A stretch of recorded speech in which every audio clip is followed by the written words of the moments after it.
नमस्कार दोस्तों, welcome to Success Academy, perfect class for your sure success. आपकी सफलता के लिए पूर्णतः सिलेबस के अनुसार संपूर्ण, सटीक और सबसे बेहतर क्लास। दोस्तों, यह जो हमारा वीडियो सीरीज चल रहा है, यह विशेष रूप से प्रधान शिक्षक परीक्षा 2024 की तैयारी से संबंधित है। इस वीडियो सीरीज में हम लोग अभी तक डीएलएड का 4 यूनिट देख चुके हैं। दोस्तों, आज जो वीडियो आप सबके लिए लेकर आया हूं, यह 5वें यूनिट का है। दोस्तों, तो इत्मीनान के साथ पूरे अंत तक वीडियो को जरूर देखिए। अभी तक आप प्रधान शिक्षक परीक्षा तैयारी वाले ग्रुप से नहीं जुड़े हैं, सभी पीडीएफ डीएलएड 8 यूनिट का और सामान्य अध्ययन के सभी विषयों का अभी तक आप प्राप्त नहीं किए हैं, तो हमारे इस नंबर पर संपर्क करें 7091443130। दोस्तों, एक और महत्वपूर्ण बात है कि डिस्क्रिप्शन में प्ले लिस्ट का लिंक दिया हुआ है। उस प्ले लिस्ट के लिंक को जब आप ओपन करेंगे तो सभी संबंधित वीडियोस एक ही जगह आपको मिल जाते हैं। उससे आपकी तैयारी बेहतर हो जाती है। तो प्ले लिस्ट का लिंक ओपन करके सभी वीडियो को एक बार जरूर देखें। आइए आज के वीडियो को शुरू करते हैं। सबसे पहला प्रश्न, विद्यालय संस्कृति से आप क्या समझते हैं? डीएलएड के यूनिट 5 में आपको पढ़ना है विद्यालय संस्कृति के संगठनात्मक पहलू, अवधारणा, संरचना एवं घटकों की आलोचनात्मक समझ। तो पहला प्रश्न है, विद्यालय संस्कृति से आप क्या समझते हैं?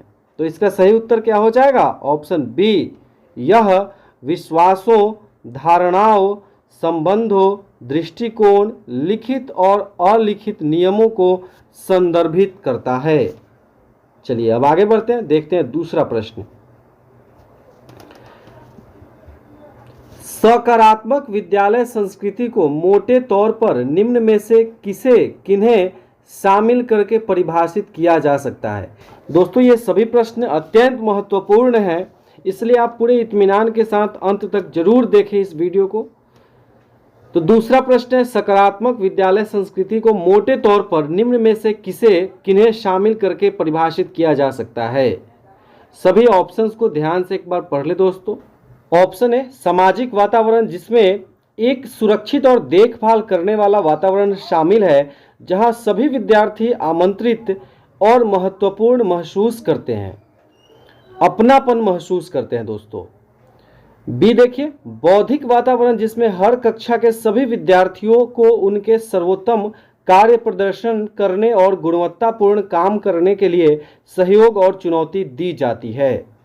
नियम और नीतियां जो विद्यालय के सभी सदस्यों को सीखने और व्यवहार के उच्च मानकों के लिए उत्तरदायी ठहराती है।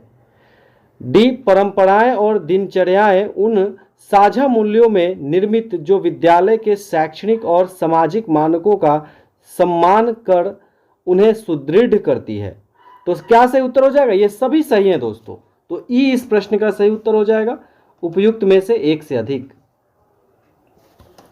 तीसरा देखिए, प्रत्येक कक्षा में छात्रों के आने पर उनका अभिवादन करना यह कि विद्यालय संस्कृति को परिभाषित करता है। क्या परिभाषित करता है? विद्यालय संस्कृति को प्रत्येक छात्र कक्षा में यदि आते हैं तो उनका अभिवादन करना। तो सही उत्तर है ऑप्शन एक, सामाजिक वातावरण। ऑप्शन ए इसका सही उत्तर है दोस्तों, सामाजिक वातावरण। चलिए चौथा प्रश्न देखिए, विद्यालय की संस्कृति में सामुदायिक भागीदारी आवश्यक है क्योंकि? विद्यालय की संस्कृति में सामुदायिक भागीदारी क्यों आवश्यक है?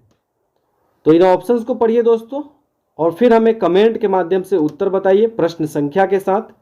सही उत्तर हो जाएगा ऑप्शन सी, यह सभी हितधारकों की बेहतरी के लिए विद्यालय और समुदाय के बीच सौहार्दपूर्ण संबंध विकसित करने में मदद करती है। क्या करती है विद्यालय? यह सभी हितधारकों की बेहतरी के लिए विद्यालय और समुदाय के बीच सौहार्दपूर्ण संबंध विकसित करने में मदद करती है। ठीक है, विद्यालय की संस्कृति में सामुदायिक भागीदारी क्यों आवश्यक है? तो ये सी जो पढ़े हैं दोस्तों, इसी के लिए सामुदायिक भागीदारी आवश्यक है। पांचवा प्रश्न देखिए, स्कूल को सामाजिक संस्थान कहा जाता है क्योंकि वे, स्कूल को सामाजिक संस्थान क्यों कहा जाता है ये आपको बताना है। तो ऑप्शंस को पढ़िए। ए में क्या लिखा हुआ है, भविष्य की पीढ़ियों में हमारी संस्कृति के ज्ञान, विचारों और रीति रिवाजों को संरक्षित और उन्हें स्थापित करते हैं।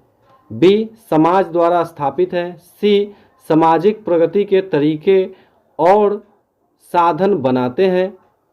सामाजिक समस्याओं के समाधान बताते हैं। उपयुक्त में से कोई नहीं, उपयुक्त में से एक से अधिक। तो एक से अधिक इसका उत्तर हो जाएगा दोस्तों, सभी सही है। चलिए छठा देख लीजिए।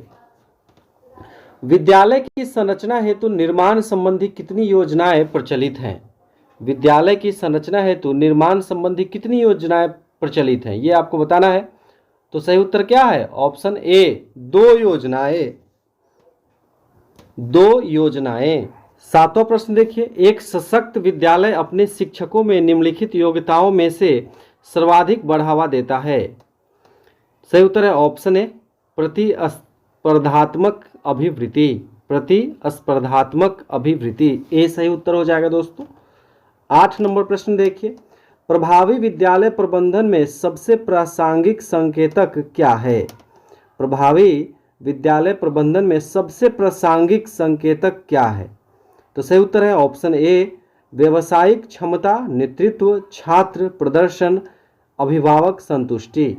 ठीक है, ए सही उत्तर है। चलिए 9 नंबर प्रश्न देखिए। बच्चों को पाराबैंगनी विकिरण से कैसे बचाया जाना चाहिए?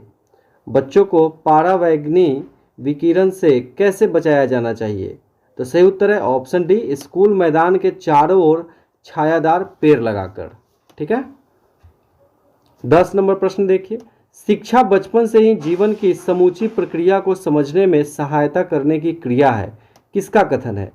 शिक्षा बचपन से ही जीवन की समूची प्रक्रिया को समझने में सहायता करने की क्रिया है। तो डी, जिद्दू कृष्णमूर्ति। जिद्दू कृष्णमूर्ति का कथन है दोस्तों। 11 नंबर देखिए। विद्यालय संगठन में मिलकर कार्य करते हैं। विद्यालय संगठन में मिलकर कार्य करते हैं। कौन मिलकर कार्य करते हैं? शिक्षक, छात्र, परिनिरीक्षक, विद्यालय से संबंधित अन्य व्यक्ति। ई सही उत्तर होगा, एक से अधिक। 12 नंबर देखिए। संविधान के किस संशोधन द्वारा शिक्षा के अधिकार को प्रभावी बनाया गया? संविधान के किस संशोधन के द्वारा शिक्षा के अधिकार को प्रभावी बनाया गया? तो 86वां संशोधन। संविधान के 86वां संशोधन के द्वारा दोस्तों, सी सही उत्तर हो जाएगा। यह संशोधन कब हुआ था? 2002 में हुआ था, जब आरटीई को लागू किया गया, राइट टू एजुकेशन, जिसमें 6 से 14 वर्ष के आयु के बच्चों को निःशुल्क शिक्षा का प्रावधान हुआ और इसे अधिकार दिया गया, बच्चों को मौलिक अधिकार की श्रेणी में शिक्षा को डाला गया दोस्तों। तो कब? 86वां संशोधन 2002 में। चलिए आगे बढ़ते हैं। शिक्षा के अधिकार के अंतर्गत विद्यालयी व्यवस्था में परिवर्तन, ये टॉपिक है, इससे संबंधित कुछ प्रश्न दोस्तों आगे रहने वाले हैं। 13 नंबर देखिए। शिक्षा का अधिकार अधिनियम 2009 लागू करने का उद्देश्य था। शिक्षा का अधिकार अधिनियम 2009 लागू करने का उद्देश्य क्या था? तो बी, छात्रों को गुणवत्तापूर्ण शिक्षा उपलब्ध कराने के लिए। छात्रों को गुणवत्तापूर्ण शिक्षा उपलब्ध कराने के लिए। चलिए 14 नंबर देखिए। आरटीई एक्ट 2009 देश में कब लागू हुआ? RTE act, right to education act 2009 देश में कब लागू हुआ? तो सी, 1 अप्रैल 2010 को। दोस्तों, शिक्षा का अधिकार अधिनियम 86वें संविधान संशोधन के द्वारा 2002 में ही 21A के रूप में जोड़ा गया संविधान में, जो यह प्रावधान करता है कि राज्य विधि बनाकर 6 से 14 वर्ष के बच्चों को निःशुल्क शिक्षा देगा, जिसे व्यवहारिक रूप से 2009 में लागू किया गया और 1 अप्रैल 2010 से यह पूर्णतः लागू हो गया। चलिए आगे बढ़ते हैं। 15 नंबर देखिए। एक शैक्षणिक वर्ष में आरटीई अधिनियम के तहत स्कूल में प्राथमिक शिक्षकों के लिए कितने कार्य दिवस अनिवार्य हैं? एक शैक्षणिक वर्ष में आरटीई अधिनियम के तहत स्कूल में प्राथमिक शिक्षकों के लिए कितने कार्य दिवस अनिवार्य हैं? तो बी 200 दिन।